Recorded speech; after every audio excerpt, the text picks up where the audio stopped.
The office was quiet, most of the desks now empty as the evening set in. Only the low hum of computers remained, accompanied by the occasional shuffle of papers. In a glass-walled conference room, two figures sat across from each other.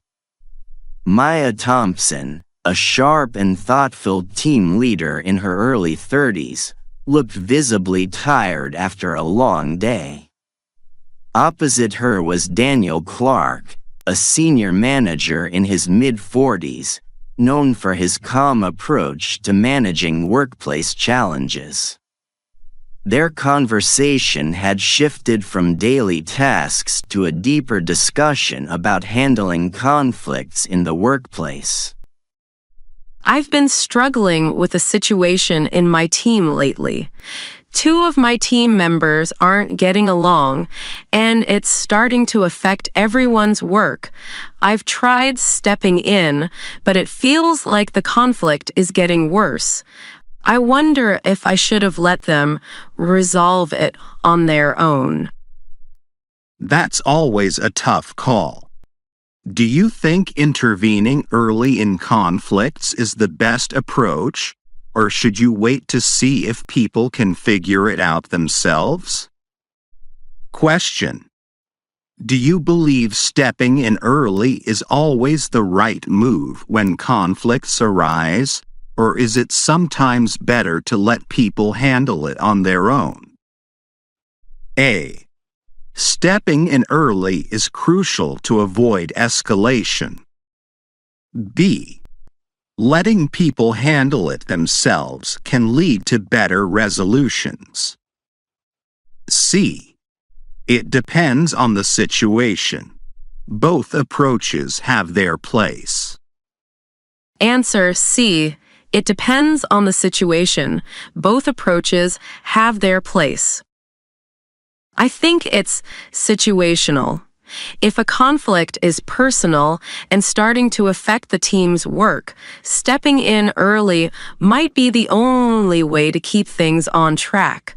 But if it's just a disagreement about how to approach a task, letting them work it out can sometimes lead to a better resolution. Exactly. Sometimes getting involved too soon makes things worse. People need space to express themselves, but you also need to know when it's time to step in before things spiral. It's about reading the room. The lights outside the office dimmed as the sun set, casting long shadows across the conference room. Maya sighed, reflecting on her words. She doodled absent-mindedly on the notepad in front of her while Daniel took a sip of his water, letting her think. It's just frustrating because once the conflict spreads, it doesn't stay between the people involved. The whole team starts feeling the tension, and now even the ones who aren't part of the argument seem on edge. I'm not sure how to approach it without making it worse for everyone. That's a common problem. Conflict has a way of spreading like wildfire if it's not managed. Do you think addressing the whole team might help, or is it better to focus on the individuals involved first? Question: when a conflict has spread and affected the whole team, should you address it with everyone or focus on resolving it with the individuals involved? A. Address the whole team to reset the dynamic. B. Focus on the individuals involved to avoid dragging others into it. C. A mix of both. Acknowledge the tension with the team, but resolve it privately. Answer: C. A mix of both. Acknowledge the tension with the team, but resolve it privately. I'd say a bit of both. Acknowledging the tension with the whole team shows you're aware of the impact, but resolving the core conflict privately avoids making the situation worse. It's about striking a balance between transparency and privacy. That makes sense. I don't want the whole team to feel like they're in trouble, but ignoring the tension completely isn't helping either. Acknowledging it briefly could help shift the energy back to the work. The city lights outside flickered on, illuminating the glass walls of the conference room. The office was mostly quiet now, with only a few late-night workers scattered around. Maya seemed a bit more relaxed, the conversation giving her some clarity. Daniel leaned back in his chair, watching her process everything. In situations like this, how you manage the conflict sets an example for your team. If they see you handling it calmly and respectfully, they'll follow your lead. But there's always that tricky balance between being approachable and being decisive. Have you found a way to navigate that?